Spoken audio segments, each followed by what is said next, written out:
All right, guys. I apologize for the video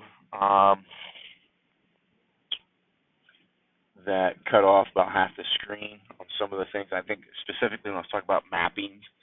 Um, so let's kind of explain the mappings, and then hopefully that alleviates having to make an entire new video over section 2.1.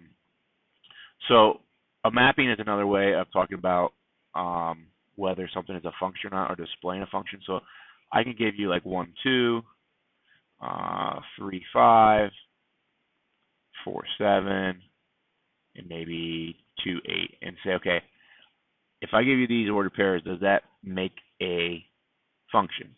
Okay.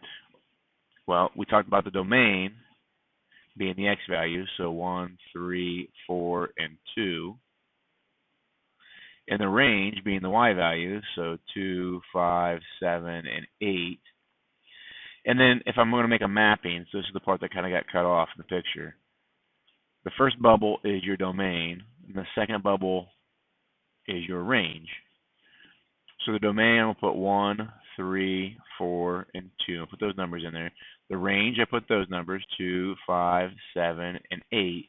And a mapping simply says, in your ordered pairs, what went to what? If this is your independent variable and this is your dependent variable, how do they pair? So we draw arrows to the things that pair. Always the arrow emanates from the independent. Okay, so there should be an endpoint there, and then there's the arrowhead over here in the dependent. And then 3 goes to 5, 4 goes to 7, and 2 goes to 8. Now, just the way I structure this and order these, all these lines are straight across, but they can be crossing and all kind of stuff. If I see an image like this, and now the key thing here is that each one of these x values is paired with only one y value. So this thing is a function. Okay, it is a function.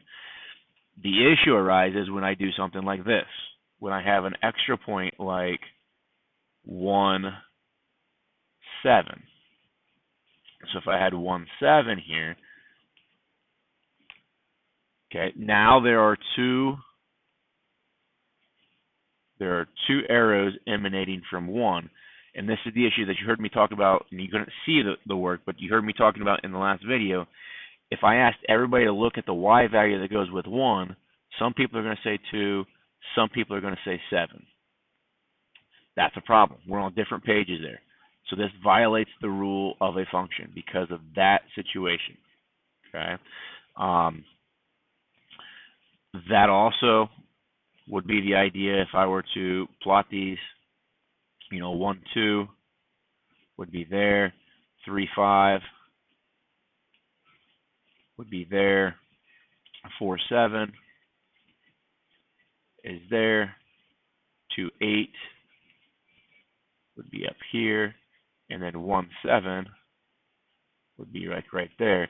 And the idea then I talked about the vertical line test is when we put this vertical line in right there and it crosses that point right there where my cursor is, and that point, it crosses 2 times, that is analogous to over here where we're seeing from 1, we cross over to 2 and 7 2 times. Okay, so this image here is the graphical XY summary of this mapping. So hopefully that makes sense. And I apologize again for the screen cutting off. I didn't realize that until I made about 4 hours worth of videos, and now I'm making them again.